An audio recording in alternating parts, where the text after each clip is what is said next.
¿Qué es la afasia?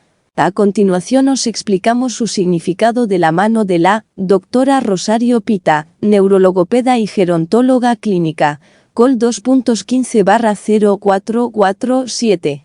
La afasia es un trastorno que viene determinado por una incapacidad para comprender o producir el lenguaje.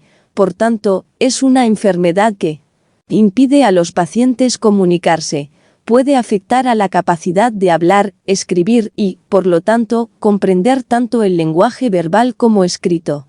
Las definiciones más recientes consideran a la afasia como un trastorno cognitivo multimodal que no afecta solo a la comprensión auditiva, el lenguaje oral, la lectura y la escritura, sino también a otros procesos cognitivos que dependen de la actividad del hemisferio cerebral izquierdo. Memoria auditivo-verbal a corto plazo y atención, que son indispensables para el funcionamiento adecuado del lenguaje. La afasia compromete, también, otros aspectos cruciales de la vida donde se incluye la capacidad para mantener relaciones recíprocas con otras personas, trabajar productivamente y participar en algunas actividades sociales. La primera referencia a la afasia la hizo el médico francés Armand Troussel, 1864, que introduce el término como tal y que procede del griego sin palabra. Pero, este trastorno cobrará importancia gracias al médico Paul Broca. Fue el primer clínico que realizó estudios con pacientes que, aun teniendo distintas lesiones cerebrales, compartían dificultades a la hora de comunicarse. Este autor fue el primero en descubrir en qué hemisferio se localizaba el lenguaje. La importancia de los hemisferios cerebrales. Los hemisferios cerebrales desempeñan distintas funciones. Una de las especializaciones más conocidas del hemisferio izquierdo es el lenguaje. La mayoría de las personas presentan un porcentaje del 95% de diestros y el 70% de zurdos. Asimismo, este hemisferio se encarga de controlar el movimiento de los miembros de la mitad derecha del cuerpo. Asimismo, la proximidad que existe entre las áreas cerebrales del lenguaje y del movimiento hace que, a veces, la afasia vaya acompañada de hemiplegia y dificultad motora. Causas. Causada por lesiones en las áreas cerebrales especializadas en el lenguaje. Entre las causas más comunes podemos encontrar 1. Ictus o accidente cerebrovascular. Es una de las causas más frecuentes de afasia. 2. Traumatismo craneoencefálico, TCE, normalmente causado por un accidente. 3. Infecciones cerebrales, encefalitis, entre otras. 4. Tumores en el SNC, sistema nervioso central. 5. Proceso degenerativo neurológico. Síntomas. En los pacientes con afasia existen unas conductas que son frecuentes. 1. Hablar con oraciones cortas o incompletas. 2. Decir oraciones sin sentido. 3. Sustituir una palabra o un sonido por otro. 4. Decir palabras irreconocibles. 5. No comprender conversaciones de otras personas. 6. Escribir oraciones sin sentido. Epidemiología.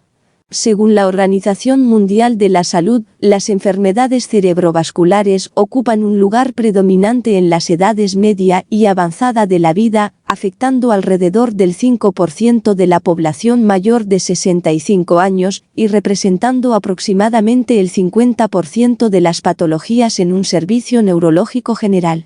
La incidencia de pacientes afásicos estaría sobre los 115 por 100.000 habitantes, para una prevalencia de entre 190 y 266 por 100.000 habitantes.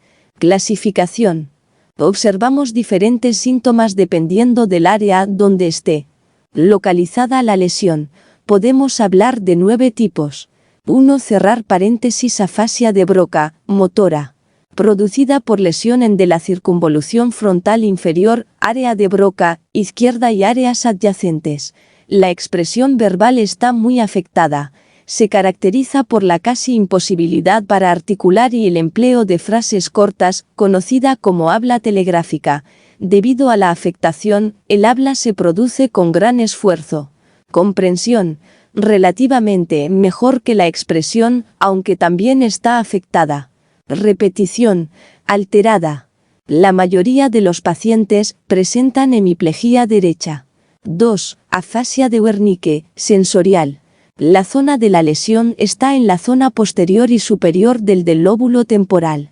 Expresión, habla fluida, llegan a emplear excesivas palabras carentes de sentido, logorrea. Hay casos en los que el habla llega a ser ininteligible, jergafasia. Comprensión, está muy afectada. Presentan grandes dificultades para comprender y entender el habla. Igualmente, en fases tempranas del desarrollo del trastorno, pueden no ser conscientes de sus dificultades, anosognosia. Repetición, está alterada. No presentan debilidad corporal ni dificultad motora. 3. Afasia global. La lesión está en una amplia zona frontal, temporal, parietal y estructuras adyacentes. Expresión, comparte rasgos de la afasia de Broca y de la afasia de Wernicke y presentan tanto la comprensión como la expresión alteradas. Al comienzo, surge mutismo, ausencia del habla, prácticamente total, evolucionando a cierta verbalización, sílabas sueltas o repetitivas, y llegan a pronunciar palabras y frases sencillas. Comprensión, muy afectada. Repetición, alterada y suelen sustituir fonemas, parafasia fonológica, cota por cosa. Estos pacientes suelen presentar síntomas depresivos debido a su dificultad comunicativa y motora, hemiplegia. 4. Afasia transcortical motora. La lesión está delante del área de Broca en el lóbulo frontal, área premotora suplementaria. Expresión 2. El habla espontánea es escasa y dificultosa, normalmente observamos frases cortas y fáciles. Estos pacientes muestran síntomas parecidos a la afasia de Broca, aunque más leves y con la repetición conservada. Comprensión, la mantienen preservada. Repetición, preservada y pueden llegar a repetir frases largas.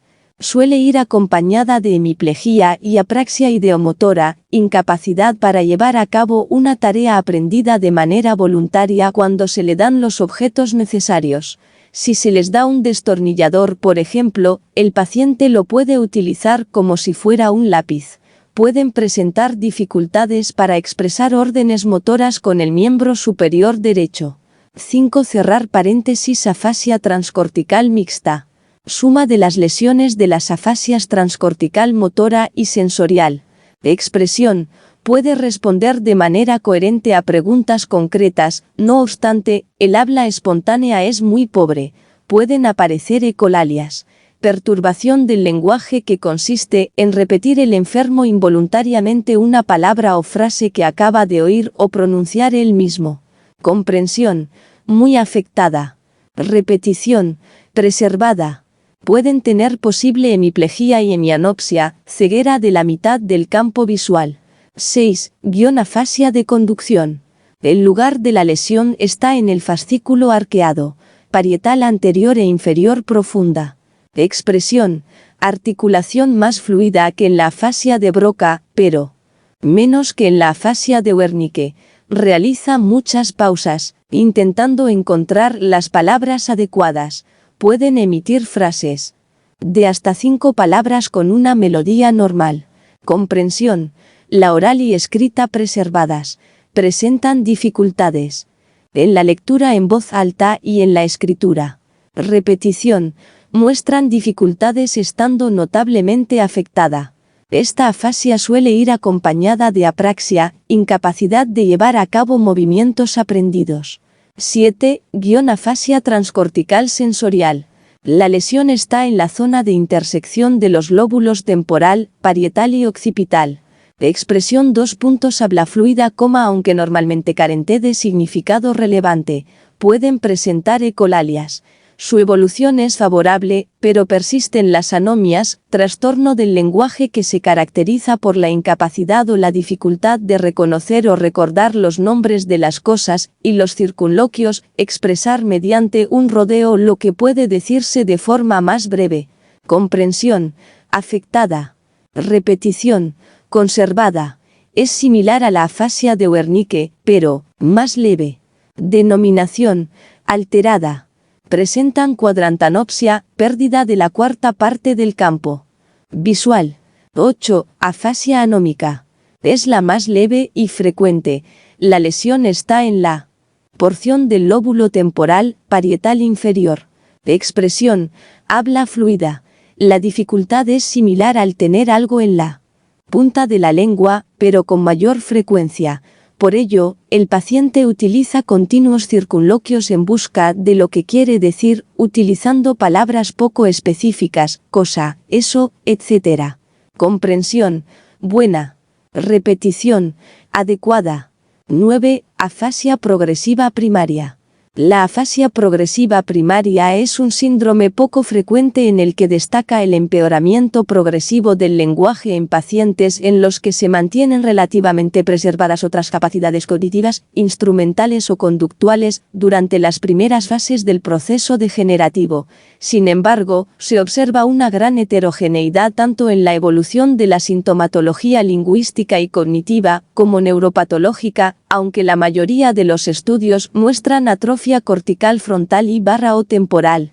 Tratamiento no farmacológico, neurorehabilitador. La recuperación espontánea de la afasia tras un ictus, por ejemplo, ocurre en los primeros 6 meses, mientras que no deben esperarse cambios sustanciales después del primer año. El tratamiento de la afasia consiste en la rehabilitación del lenguaje y la utilización de fármacos. Se ha demostrado que la rehabilitación de la afasia es eficaz cuando se administra de forma intensiva, más de 2 horas por semana, y/o durante periodos prolongados. El tratamiento se pauta en función de la clasificación de la misma. No es lo mismo tratar una afasia sensitiva que una afasia motora. Cada paciente requiere un tratamiento rehabilitador específico. No solo se debe trabajar con los pacientes, se debe entrenar a familiares y cuidadores /as. La obligación de un terapeuta es dar pautas para establecer una comunicación lo más eficaz posible.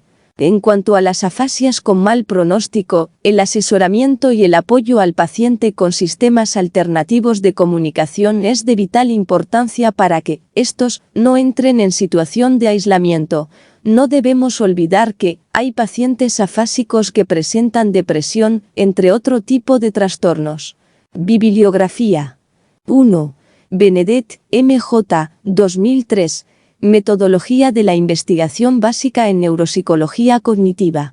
Revista de Neurología, 36, 5, 457-466. doi.org. 2. Benedet, M.J., 2006 a. Acercamiento neurolingüístico a las alteraciones del lenguaje. Fundamentos teóricos de la neurolingüística. Procesamiento normal del lenguaje. Madrid. Editorial EOS. 3. Benedet, M.J., 2006b. Acercamiento neurolingüístico a las alteraciones del lenguaje. Neurolingüística. Aplicaciones a la clínica. Madrid. Editorial EOS. 4. Almagro Cardenete, I. 2008. Estudio del componente léxico en pacientes afásicos bilingües del catalán y del castellano. Tesis doctoral. Barcelona. Universitat Rovira i Virgili. 5. Dronkers, N.F., Pinker, S., Damasio, A. 2004. Lenguaje y afasias. Ener Candel, ed. Principios de Neurociencia, pp. 1169-85. México D.F. M.C. Grauilli. Gracias. Doctora Rosario Pita Díaz.